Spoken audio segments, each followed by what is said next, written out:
اعوذ باللہ من الشیطان الرجیم بسم اللہ الرحمن الرحیم۔ آج ہم سورہ المطففین کا پارٹ 2 پڑھیں گے۔ کل ہم نے آیت نمبر 6 تک پڑھا تھا، اس کا ایک دفعہ میں بامحاورہ ترجمہ کر دوں۔ ویل للمطففین، تباہی ہے ناپ تول میں کمی کرنے والوں کے لیے۔ الذین اذا اکتالوا علی الناس یستوفون، یہ وہ لوگ ہیں جب لوگوں سے کیل کر کے وزن کر کے لیتے ہیں تو پورا پورا لیتے ہیں۔ وَإِذَا كَالُوهُمْ أَوْ وَزَنُوهُمْ يُخْسِرُونَ، اور جب یہ وزن کر کے انہیں دیں یا تول کے انہیں دیں تو اس میں کمی کرتے ہیں۔ أَلَا يَظُنُّ أُولَئِكَ أَنَّهُمْ مَبْعُوثُونَ، کیا یہ گمان نہیں کرتے کہ انہیں ایک دن اٹھایا جانا ہے؟ لِيَوْمٍ عظیم، ایک ایسے دن جو عظیم دن ہے۔ یوم یقوم الناس لرب العالمین، جس دن لوگ کھڑے ہوں گے تمام جہانوں کے رب کے سامنے۔ اب ہم آگے پڑھتے ہیں۔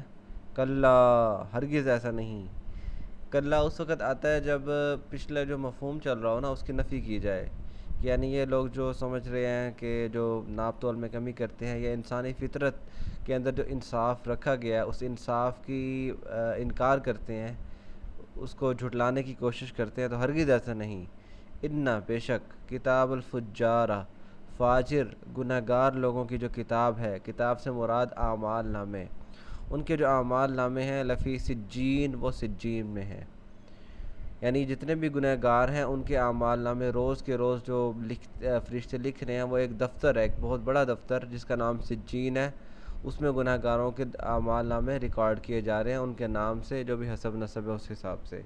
وما ادراک ما سجین، اور تمہیں کیا معلوم سجین کیا ہے؟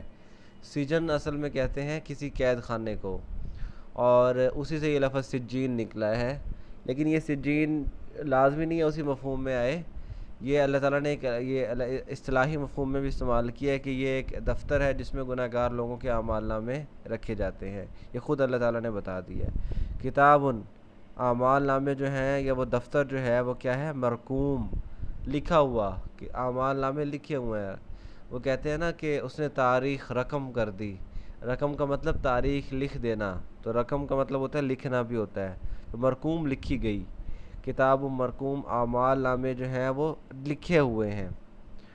ویل، تباہی ہے، یومئذ، اس دن، للمکذبین، جھٹلانے والوں کے لیے، اس دن جھٹلانے والوں کے لیے تباہی ہے۔ اب وہ کس چیز کو جھٹلانے والے، وہ بھی اللہ تعالیٰ نے خود ہی ایکسپلین کر دیا۔ الذین، وہ لوگ جو یکذبون، جو جھٹلاتے ہیں، بیوم الدین، قیامت کے دن کو۔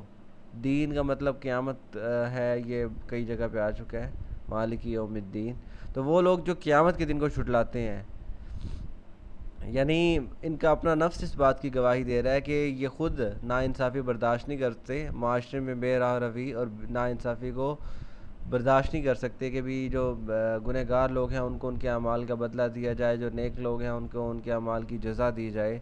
جب یہ خود اس چیز کی گواہی دیتے ہیں، ان کا ضمیر اس چیز کی گواہی دیتا ہے، تو یہ کیسے قیامت کے دن کو جھٹلا رہے ہیں؟ وما یکذب بہ، اور نہیں جھٹلاتے، کذب یکذب، جھٹلانا، وما یکذب بہ، اور وہ نہیں جھٹلاتے بہ، اسے، الا، سوائے اس کے، کل، وہی تمام، معتدن، اعتاد کا مطلب ہوتا ہے حد سے تجاوز کرنا، تو معتدن، حد سے تجاوز کرنے والے، اسیم، اسم کہتے ہیں گنہگار کو، تو اسیم گنہگار، یعنی وما یکذب بہ الا کل معتدن اسیم، اسے جھٹلائے گا وہی جو حد سے تجاوز کرنے والا اور گنہگار ہوگا۔ یعنی مثال کے طور پہ ایک گنہگار جو ہے، کوئی قاتل ہے، جب وہ قتل کرتا ہے، وہ چاہتا تو یہی ہے کہ دوسرے قاتلوں کو قتل کر دیا جائے، ان کو سزا ملی جائے، لیکن جب وہی سزا اس کو خود کو ملنے لگتی ہے تو وہ انکاری ہو جاتا ہے، وہ کہتا ہے کہ نہیں، یہ سزا مجھے نہیں ملنی چاہیے، یہاں پہ وہ انصاف کے سارے تقاضے بھول جاتا ہے۔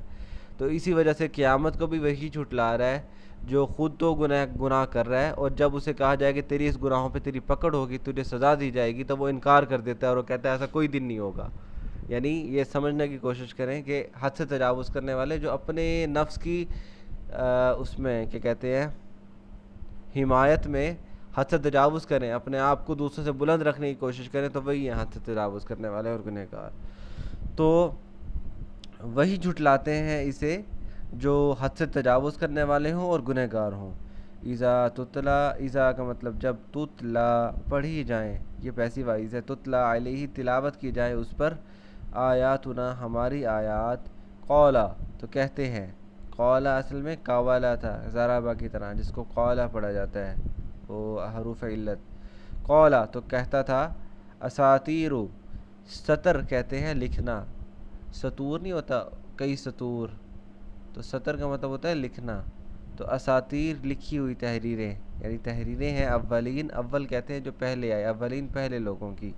قول اساطیر الاولین تو کہتے تھے کہ یہ پرانے لوگوں کی کہانیاں ہیں، یعنی جب انہیں قوم فرعون، قوم عاد، قوم سمود، جن بستیوں کے سامنے سے یہ گزر کے جاتے تھے، اور آج کل کی اگر ہم دیکھ لیں جو سوشل میڈیا نے ہمیں ایک کلک کے فاصلے پہ رکھ دیا، یعنی اگر ہمارے ملک میں کوئی اس طرح کے کوئی کھنڈرات یا آثار نہیں ملتے تو ہم گوگل پہ سرچ کر کے ان کے تمام آثار نکال سکتے ہیں کہ جو بچی کچی ان قوموں کی جو بھی بستیاں، اجڑی ہوئی بستیاں نظر آتی ہیں ہمیں، اس سے ہم تنذیر، انذار کہتے ہیں، ڈرنا حاصل کر سکتے ہیں۔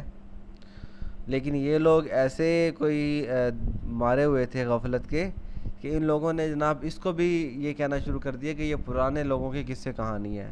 ابھی ہم یہیں تک رکھتے ہیں، کل انشاءاللہ آگے پڑھیں گے۔ وما علینا الا البلاغ المبین۔